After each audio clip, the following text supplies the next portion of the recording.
Welcome to the Diary of Discovery, the podcast where we delve deep into the human experience of healing and transformation.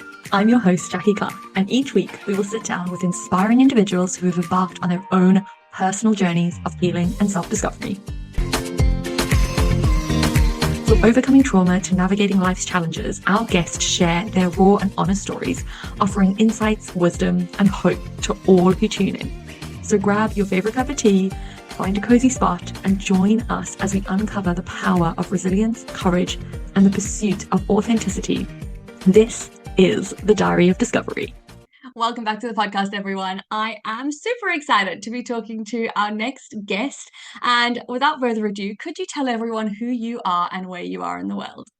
Yes, I'm Alicia Thompson, and I am in Honolulu, Hawaii. Amazing. Oh my gosh, I love that so much. So, I am very excited to hear the story of how you ended up in Hawaii because that sounds so luxurious and so wonderful. But let's start at the beginning, shall we? And make our way back to the starting point of when you realized something wasn't right, you realized you had to heal. Like, what was that for you and what did that look like? Ooh, um, it's a lifetime, but what happened, the ultimate breaking, crutching point of my story is I was about 38 years old. I had 4 children that I'd given birth to. I was holding up all the things that society says. I was married, I had the children, I was a Weight Watcher coach in the community, I was volunteering at the kids' schools, I was doing all the things, but what the world didn't know I was doing was I had been having an affair. And to numb the pain of the affair, somehow I went from a temple going member of my church, which is the Church of Jesus Christ of Latter-day Saints, to using cocaine to numb the pain and to keep up this life that no one knew I was living. So I was having an affair, I was doing cocaine, and I was volunteering at my kids' school, and I was a Weight Watcher coach, and I was a wife, and I was all these things. And I would give my cocaine dealer rides, and he would hook me up with the cocaine so I could keep this on the down low. And one night I'm giving him a ride, and as I pulled away, he dropped off the drugs, and I drove away. 5 cop cars surrounded my car, and I got yanked out of my car with a gun to my head and literally shit my pants. And the police handcuffed me and said, sit. And I'm like, I can't, I just did this. And they're like, we don't care. And I went from like this temple going, doing everything right in life to all of a sudden just like complete and utter shame. And my whole life fell down in front of me. I had to call my husband and say, you need to come pick up our car. And he has no idea. He had no idea about the affair, no idea about me doing this, anything. So he was in shock. And so I went to jail that night. Luckily, I got out like the next morning. And just woke up the next morning like, who am I? What has happened to my life?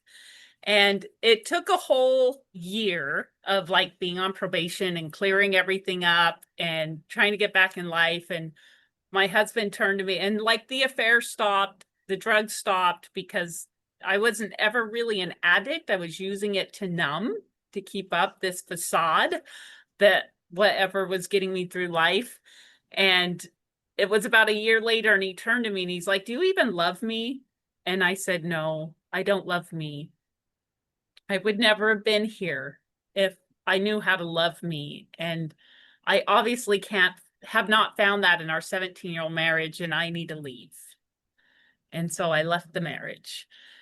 Took my young girls. My oldest daughter was already living in Hawaii, and we'll get to how Hawaii came about, but she was living in Hawaii with my parents. She was 19 and chose to come to school in Hawaii with my parents, because why wouldn't you? And then I had like a 14-year-old, a 9-year-old, and a 7-year-old. And so I took the girls, my younger girls, and left the marriage and was standing in a yoga studio, which I my oldest daughter actually was like, Mom, you should go to yoga. And I hadn't done yoga. It hadn't been a thing of mine. And I go to the yoga and I'm standing there staring at the mirror in yoga, recognizing that I had no idea who that woman was looking back at me in the mirror. And just, it was time to figure out who she was. So that's the big crutch of the story. Oh my gosh. Wow. That must have Yeah. been so tough. Yeah, that it was very tough. It was the marriage up, like rooting out of the marriage was hard. He had no idea this was coming. And I was just like, I am sorry. I had no idea that I'd been living 38 years of knowing idea who I was. And I had to find that. So I did yoga for the next year, and that really opened me up to like a lot of understanding of like who I was and really starting to remove some layers. And then I went into yoga teacher training because I'm like, oh my gosh, I feel like this whole new person. I can breathe for the first time in my life. I really say a lot in the story is that the first time I really learned how to breathe with my whole entire body was at that point. Before then, I had been living life like living survival out of my chest and never even learned how to breathe into my whole being. And so that had woken up, and I went to yoga teacher training. And then in yoga teacher training, when I was finished, I went to teach a class to start working at a studio, and my voice still cracked. I just couldn't lead people into their bodies. And so I hired a personal trainer thinking, well, I'll learn more about the body and I'll get more comfortable. And the personal trainer is now a very good friend, but she was a facilitator going through to become a facilitator of the work of Byron Katie, which is a self-inquiry practice of questioning your thoughts. And so one day I showed up and I said something and she said, "Can we question that thought?" And just jumping into like starting to question my thought and understand where my thoughts came from and what these beliefs were that I've had all my life about myself and about life really opened me up. And then I jumped into the yoga. I jumped into to become a facilitator of the work of Byron Katie myself, because then everything started to unravel and I could really start to own all of my life. And I think that that's, the biggest part of a healing journey is when we can start to see and own what parts of our life happened in the innocence of our childhood that lead us to believe who we are. And we start to unwind that and realize the innocence of it all, the innocence of my beliefs, the innocence of everybody that was a part of my life. And that's what then becoming a facilitator and doing that. And then just this year, I've released my book called Courageous Compassion. And all this has come from, I had to learn the compassion for myself and what I've been through, and how, to me, compassion is about loving ourselves, but it's also about owning ourselves. It's also about stepping into our personal responsibility and really taking responsibility for ourselves. And I think sometimes people just think compassion is about being kind and loving, and it is also about holding ourselves accountable. And so courageous compassion is really truly finding that compassion for all of myself, everybody who was involved in my life, and me taking the ownership of what was mine and me learning to let go of what was not mine and find the innocence in them. So Oh, I love that. That's so incredible. It's amazing, like as you go through a healing journey, each of those steps of like being able to connect to your body, being able to question your thoughts, being able to actually deeply connect with who you are and take responsibility for who you are and your beliefs and the life that you're living and all of that stuff. Like it's amazing how so many people can go through life for so long without having access to that, without having the ability to actually breathe properly and feel their body properly and actually engage with their body. I think it's really sad, actually, in the world that we live in, that we have these incredible vessels that are just the most magnificent things, and so many people have no idea how powerful they are and how amazing they are when you look at all the things that they're capable of. So yeah, I think that it's such a beautiful journey to go through and to not only learn, but then to get yourself to the point where you can teach. I think that that's a really magical process as well, because I have always believed in the saying that, you learn properly when you teach. Like it's a different level of Yeah. Yeah. understanding something when you can actually teach it to somebody else rather than just understand it yourself. So I think there's something really magical in that in itself, which is really cool. And so a number of the things that you've said as you've gone through the story, I think will come into the next question. But as you were going through, and I want to kind of pinpoint a couple of moments. So like that first moment when you got, the cops are there and you realize that everything's about to sort of change and you're, sitting in jail by yourself and going through this process. Like, what did you have to embrace about yourself in order to actually start this journey and like not just say, oh, well, it wasn't my fault? Like, what did you actually have to embrace about yourself and where you were in that moment? So the ultimate moment of that moment was, here I am in my fecal matter, and I'm sitting on a bench at the jailhouse, handcuffed to a bench, sitting in my fecal matter, and my lifetime best friend, like my best friend that you grow up with and your families know each other and their siblings are like your siblings, her younger brother worked at the jail.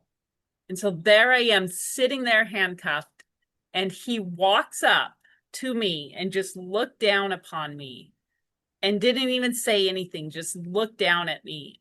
And I had to just sit there in that. And so that, like, ultimate, it just to me was the ultimate shame. Like, I just want to die and disappear right now. I don't even know how to even like lift my head up and say anything. And so there was that moment of just this like utter, like just wanting to dissolve into nothing, having no idea how I can even take my next breath. And then the next morning, as I was getting released, walking to the car and sitting in the car with my husband, and him just like, what? And at that point, I still had not taken full ownership. So at that point, I was like, I was just giving him a ride, da da da da da. And like the whole year had gone by. And throughout that year, like my husband said something about like a coworker and was like, you know, I would definitely could tell if he was doing these things. And I was like, no, you couldn't, because you didn't even know what I was doing. Like you were like you didn't know there's things that we just can't see in other people when we really don't want to. And so that began, it was this moment of like, I have to own what I've done. And so, and when I left the marriage and then was into a new relationship pretty quickly right after, because you just do what you did. But it was a year later that I went to my ex-husband, and I was, because he didn't even know about the whole affair that happened. And I had to go and tell him, like, I just went to him and I'm like, I have to tell you everything that's happened because I plan to like write about this and speak to it. And my hope is that people never have to hit that hard of a rock bottom if they can hear like some of the things I've learned and experienced. And so, and to me, so that just that feeling of utter shame, and how do we pick ourselves back up? And you just take a breath and you just start breathing and take it day by day. I mean, like right when I got out of jail that next morning, it was probably like a week before I could even face the world.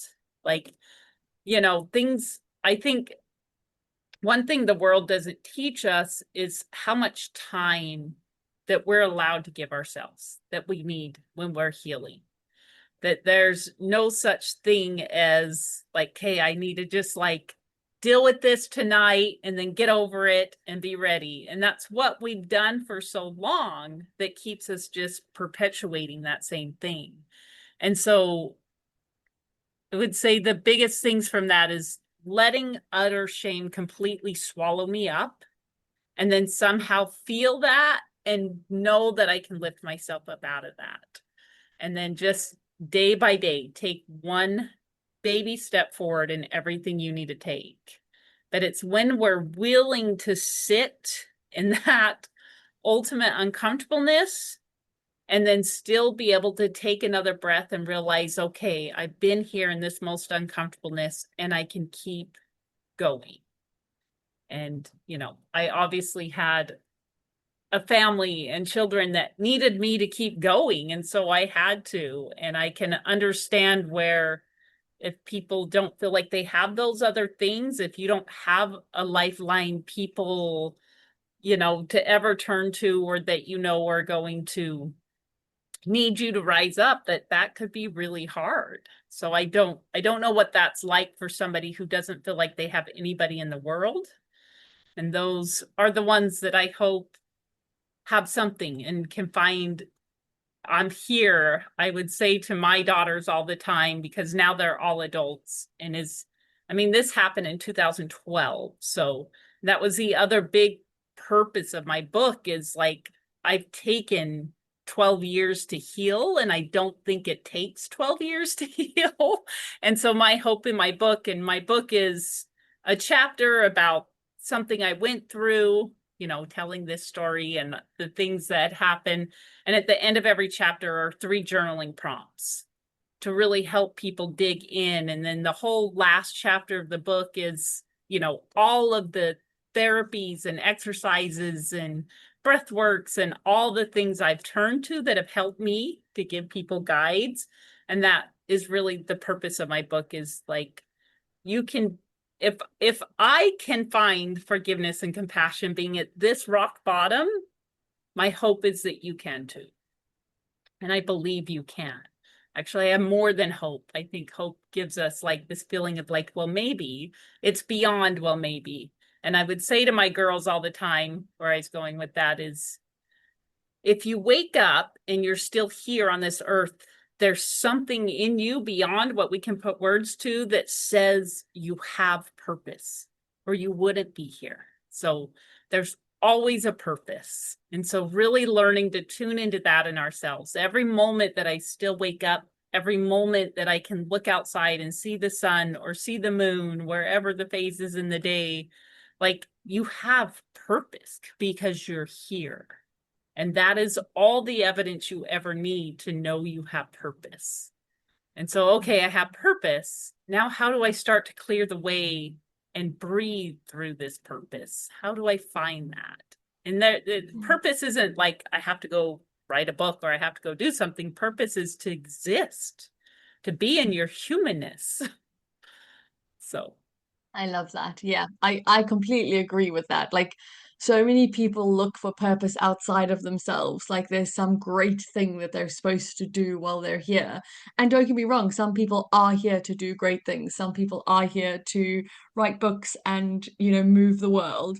But as you said, some people are just here to connect with their immediate circle and make a difference in the lives of the 5 people closest to them, rather than this large scale change the whole world. Like, it's such a different mindset when you start just thinking about the one person who could benefit from the thing, like, rather than thinking, will this reach thousands of people or millions of people?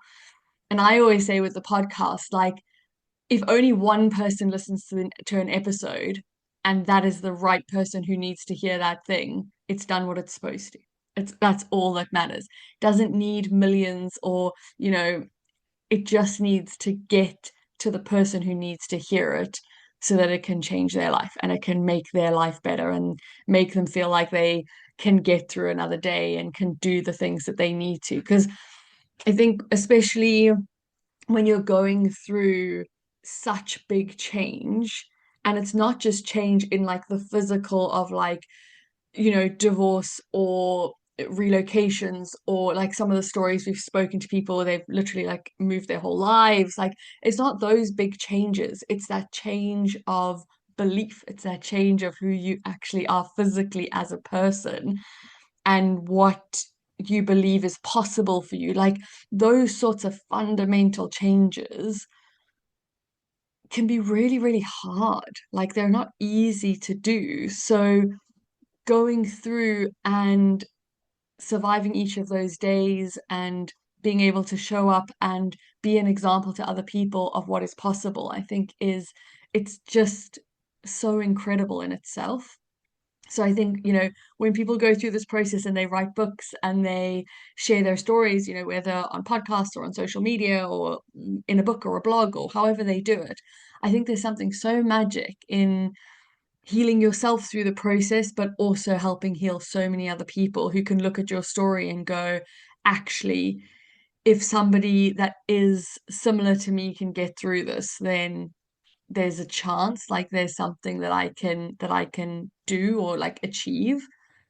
And I always like to ask people about, were there any big moments where you thought you just you just can't do it, like you just can't make it, you just can't get up and face the day and get to the other side of this? Yeah, of course there are. There's lots of days. I remember the few days like right after the arrest. I remember baking a whole thing of brownies and sitting in my bed eating just out of the pan, just like, because that's such a mechanism I learned, is just eat your way through the pain. And realizing that that was not going to bring me the answers. And then, like I said, I got into a relationship again right away. And I think we do that a lot. I was married for 17 years. I didn't know how, and I needed someone else. So, and I think that like people come into our lives for a reason and a purpose, that person. And I write of him in my book is like the hero archetype that came into my life and was like, sweat me up and let me help you through this divorce. And what I would say is that if it weren't for the people around me that were like, you did this, here you are, and we're still here. How can we support you? And I think that there are always those people around us. Being a mother, I know that my children, I say all the time, you can do whatever like happens in this world, and there's nothing you can do that I won't still love you. I may not always agree with you. I may not always really like you as a human, but I will always love you, and I will always support you, and I will always be here. And so, and not everybody has that, that kind of a relationship with a parent. And so, but is there somebody in your world? And so I would just, everybody find that person, because, and it may just be somebody that you've picked up a book and you don't know them, but hearing the story and reading the story and feeling relatable. I think like with technology, such a beautiful thing with technology is we're now speaking out across the world. I mean, here we are, 12 hours apart, literally like such different realms of the world, and sharing stories. And we are the beauty of our technology and where we're at. And I think a huge purpose of it is for us to begin to speak the stories so that people don't have to feel so alone, so that the way the world's been running that's not working so well, we're speaking to. It doesn't work to continue to live a life that was never true to you. You can question it. You can say, growing up in that religion and living this religious life, it wasn't true to me. And I found all these different avenues to like rebel against it, but self-harm to rebel against it.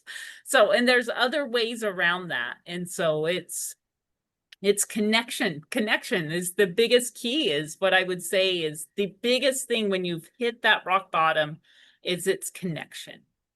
Whether if it's literally with somebody or through a book or through a podcast or through something, but find connection, because we are in this together. This whole entire world, every human being that is existing at this day and time with you, we are here for each other, whether if we like it or not, know it or not, but we're all in it together.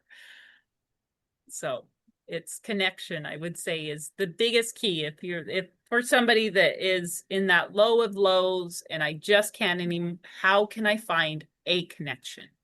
What could I pick up and read? What can I pray if that's your thing? Meditate, find a way to connect with something, connect with a higher self, connect with this part of you that dreams and that inner child.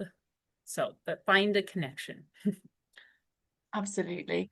I think having ways to connect, and it's so interesting, like when I think about my own journey, I my connection point at my lowest was a Facebook ad that showed up on my computer, and it was somebody sharing their own story of how they'd gone through something similar, and they were feeling very similar at their lowest to what I was feeling. And it was just that recognition of being able to go, other people have felt this and they've survived.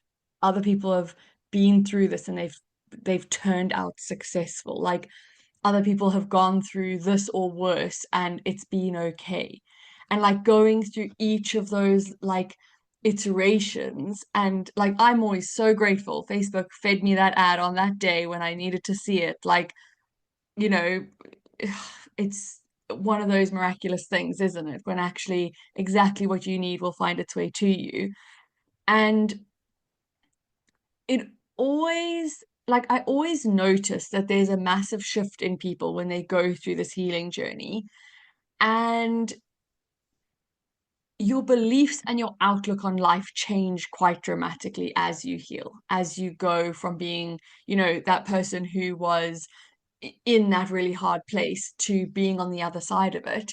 So, what do you think your biggest outlook change was in your beliefs of how life works and how, things are put together? Yeah. And again, it took a while. It took, a year dedicated to yoga. It took yoga teacher training and learning, different points of views, different perspectives. I learned a lot of Hinduism, and that felt really true to me compared to the religion I was grown up in. And I was like, oh, you mean it's not these constructed, rigid commandments, but it's these ways of showing up for yourself. And that's a lot of what those teachings taught me. So it was like this opening. And what I always say is, when we talk about healing journeys, it's not because you have to become a different person. Healing is about coming to a place of acceptance. The whole purpose of a healing journey is to find acceptance for all of you and all of your experiences you've been through. And that is compassion. And so for me, the key is all of it is for finding the acceptance of myself. Like, I don't have to be different. I get to be who I am truly have always wanted to be. I don't need to achieve. I don't need to prove myself. I don't need anyone else's acceptance. When I have mine and I can love myself through no matter what I've been through, then that is where that inner peace will begin. But that's what it takes, is acceptance of you, all the pieces, all the parts, all the crazy, all the good, all the bad, whatever you want to call it, but all of us. And there isn't a human on this earth that probably has not been through something that's very similar to what you've been through. Very similar. Like you said, it was that ad. So, and that's the beauty of technology. And so many are like, we've got to do things different. The world is literally kind of falling apart. And yet we have this technology to all say, and here's how I'm picking up the pieces as it's falling apart. And I think all of the falling aparts are what is bringing us back to the remembrance of who I am, which is a being that is worthy of being here because I am here. So, Yeah, absolutely. Absolutely. I've always thought about my healing journey not as me trying to become something, but rather me trying to remember who I was.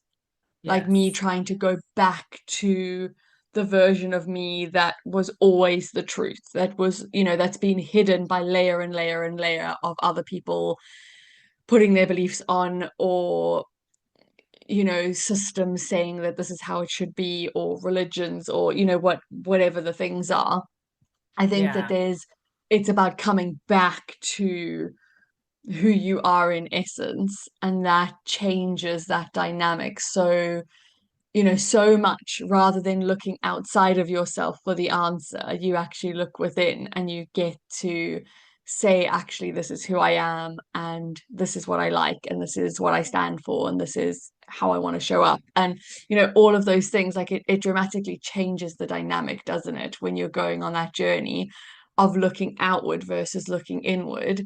Because outward, you're always going to find other people's perceptions or beliefs, and most of the time they won't completely align with what you believe or who you are or how you want to show up or what that looks like. And I think that like deep acceptance of this is who I am, and then finding the people around you who can support that system, like it works really, really well, which is really cool. So you've already said like this journey was a long journey, like 12 years from it happening to getting to the point where we can say like healed in inverted commas, because I think it's always a journey. Um, and I know that you said like it took longer than you were like longer than you think that it should have. So you've written your book and you have like shifted into this idea of like, how do we help other people not have to go through this as long? And what was that like a journey of finding your own kind of purpose and how you wanted to help other people, and then like getting into the actual work of doing the book and showing up in a different way? Like, how did that kind of go as part of this healing journey? Yeah. So it started, by teaching yoga. So when I went and did the work of Byron Katie and I really unwound all of my thoughts. So to become a facilitator, I had to sit on my mentor's couch every single week and question a thought for an entire year, just digging into my life. And, I'd be like, I don't know what to question. We've questioned so much. I'm feeling so much better. And she'd be like, so how was your week? Fine. My son's kind of doing this and bugging me. Well, let's question it. Let's question what's going on with your son. What are you believing about your son? And anything we're believing about someone else is always about something within inside of me, because I can't believe that about somebody else unless it already exists in me. And so just digging and digging. And then, obviously to become a facilitator, I had people I was doing it with. And so just learning to like hold that space for other people. And I was doing that and I started teaching yin yoga. So I really found that like a flow yoga wasn't my thing. Yin, where people really get in their body. A lot of what I have found my gifts are is I need to be deeply present in my body, because that's what I wasn't all growing up. I very much escaped my body, hence the eating. um, and so yin yoga gave me an aspect for people to be so present in their body. And then we would question the thoughts in yin yoga as we were moving through. And that was really powerful and great. And I really loved doing that. I really got into like tarot cards. And so when I would do the work with people, just self-inquiry practice of like, come, something's not working in my life. Let's question the thoughts around what you're believing is happening in your life. And then I would end our sessions using like tarot and oracle cards for them to like, then let's go deeper with that. Let's see what the cards are saying. And to me, tarot and oracle cards are not like answers. They don't have your answers. They're not fortune tellers. They're not going to tell you. They give you an image that synchronistically comes before you and causes you to go and ponder. Now, why would, the archetype of this be showing up in this moment for me? Why would the fool, what is it in my life right now that I'm doing foolishly? And on the light, everything has a light and a dark. So there's this dark aspect of the fool, but then there's this light aspect. Where do I need to open myself up? Where do I need to be more brave? Where do I need to step into something? And so I've really used the yin yoga in getting present in the body, the questioning the thoughts, using the oracle cards. So I was doing all that, and then COVID happened and stopped being able to see people. And the work I was doing, I was still working for Weight Watchers. And so then I was doing it all just online and from house. And that like took me into another realm, another layer of trusting myself, as it did for all of us in COVID.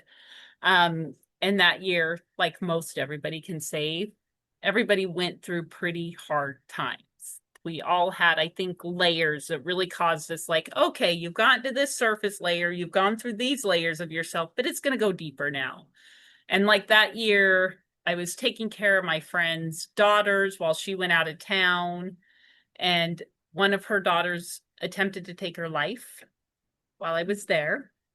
And she went to the hospital, and I had to call 911. And then I had to call my friend and tell her while she's in another state, like, I'm taking care of your daughter and this just happened. And so that was really traumatic. Just another moment that I'd say really kind of brought me to my knees of having to love someone through something really hard. And then I came home from that experience that weekend the next day, and I was living with my grandmother at the time. She was 93, and my 2 teenage daughters, and I moved in with my grandma to take care of her. And she collapsed in my arms and stroked and died 3 days later. And I had done so much with my body and being present and learning all that there was this whole other layer of nervous system that I obviously had to see and go through. And when my grandma got taken away by the ambulance, I went downstairs to my teenage daughters and was like hysterically crying. And I was never somebody who cried in front of people. And my daughters were just looking at me like, what is our mom doing? And I was like, this is normal. This is normal. This is what you do. This is what happens. Like, and just really had to talk through that process of we have to allow ourselves to fall apart. Like, we have to allow that. Our nervous system needs us to do that. And my nervous system in that moment, absolutely. So that to me was another big layer of like going deeper into our nervous system. And how do I learn to support my nervous system even more? And so that to me was another huge layer of it all. And so then I've spent a lot of years with the nervous system, and which is probably what's led me 12 years. I say 12 years because now I'm living in Hawaii. So yes, we'll get there. So when I went through the divorce, that my next birthday after the divorce, I came to Hawaii for my 40th birthday, and my daughter was living here. And my parents were living here at the time, and then they've retired and moved back, and my daughter stayed. And I got a tattoo of a well tell with my 40 on it. It was my 40th birthday. And when I got that on my arm, I didn't have any of these other tattoos. And I got that, and there was just something that told me, like, it was like this. I didn't know it at the time, and I didn't know it for years, but I basically made a vision board of me getting drawn to Hawaii. And so every time I'd come to Hawaii and visit my daughter, I would get a tattoo of something that happened in Hawaii. And so I was creating this vision board as I went through yoga teacher training. This is a woman in Samastatihi of like, go inside, inner peace comes from within. And then when I went through the teacher training, she's got her eyes wide open and like, keep your eyes wide open, question everything in the world. And then these tattoos of Hawaii. And so through my healing journey and learning all these modalities and working with people, I was like, I need to get to Hawaii.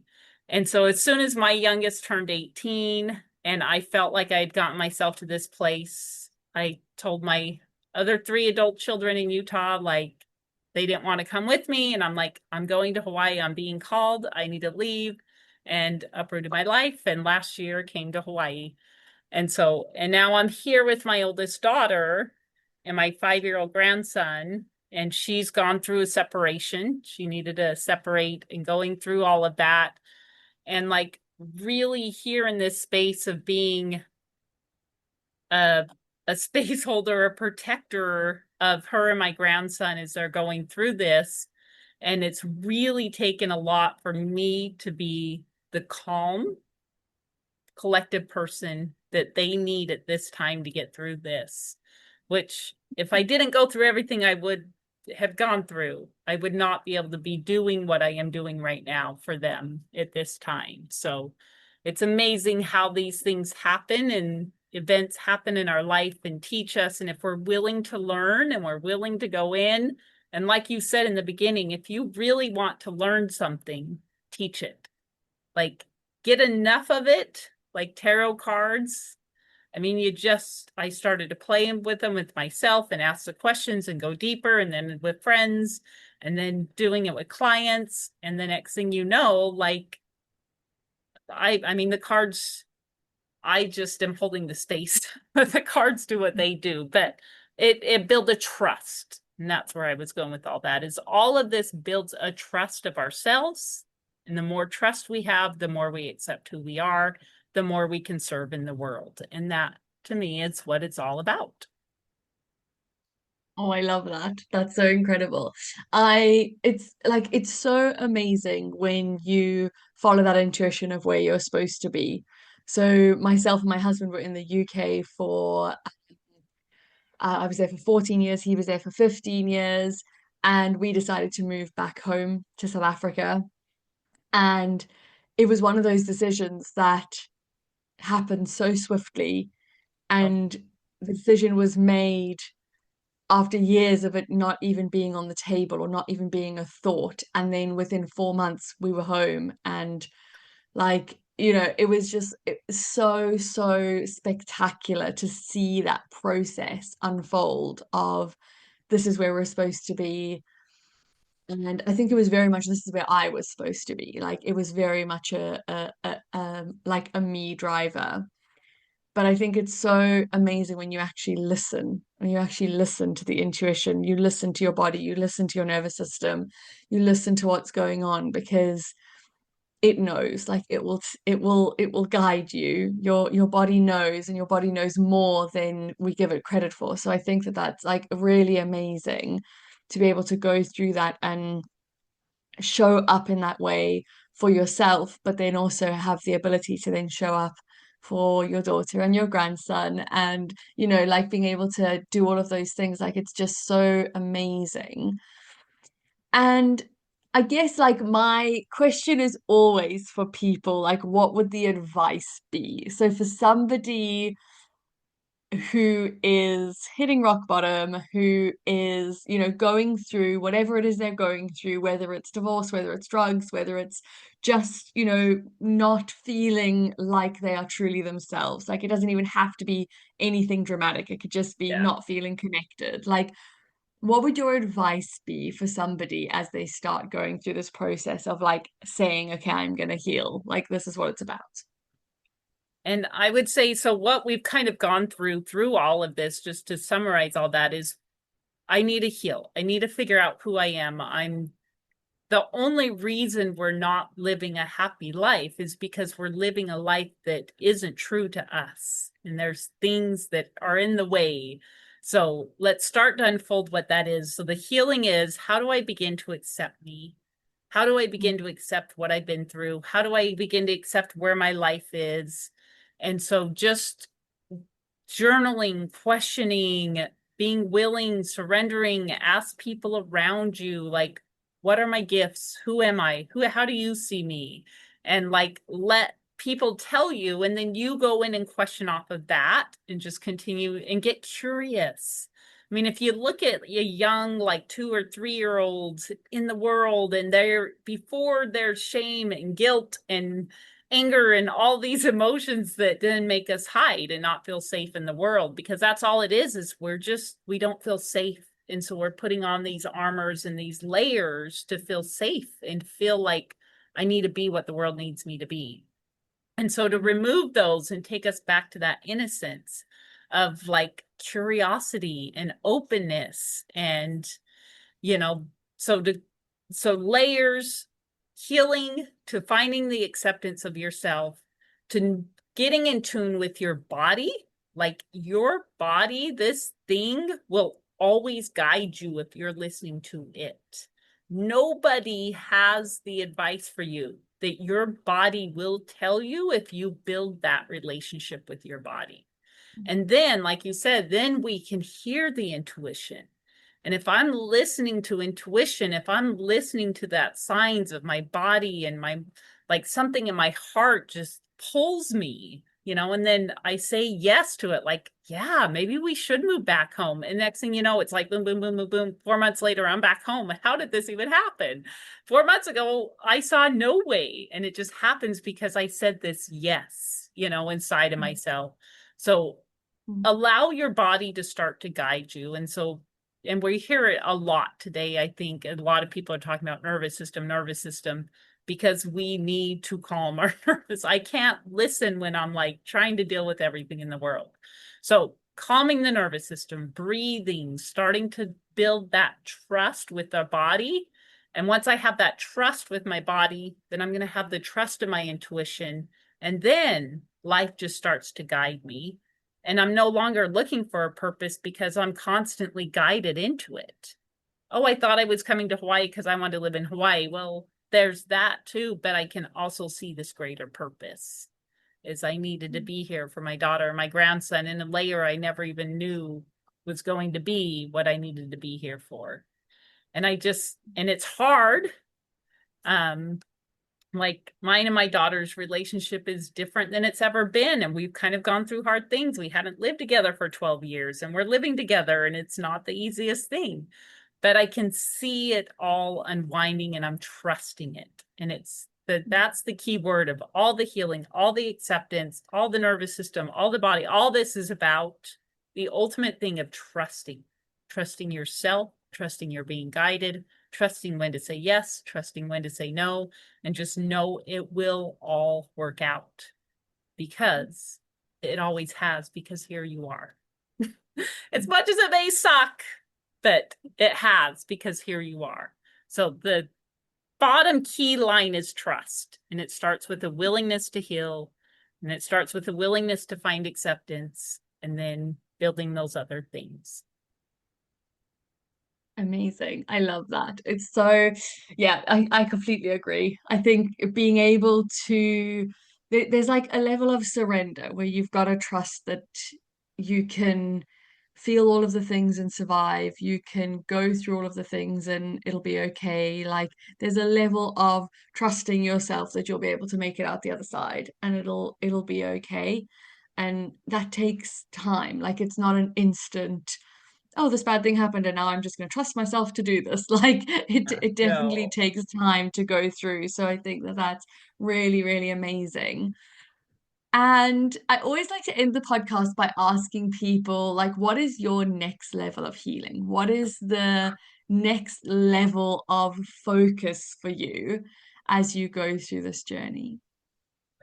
I would just say as I'm 51 years old and still kind of feeling like, where's my life going? Some people have this clear plan and I don't. And so I would say the next layer is just that surrender is surrendering even more and more into, I'm just going to be guided. I don't have to have the answers. What I have to do is wake up and make that next day, that today and the next day, just the best days that I can. And some days are good, some days are not, and that's okay. Welcome to being a human. But it's just every single day, I would say my next big layer is just deeper into the surrender and the trust. It's building the surrender and trust. And I think with a lot of the craziness in our world, there's all sorts of things going on. The more we can all surrender and say, if nothing happens today and all I do is go and lay on the grass and let the earth hold me, then I've accomplished what I need to accomplish today. So that kind of surrender where we can just say, I'm laying it all down and just surrender. Oh, absolutely. I think the world needs more of that. We need to stop being so focused on doing and be more focused on being. I think one of my favorite things that I heard was um that we are called human beings for a reason. We're not Yeah. called human doings. We're here to exist, not to achieve. And I think, there is something in that. Yes, it's nice to be able to achieve. It's nice to have goals. It's nice to be moving towards something. It's nice to feel like you're fulfilling something.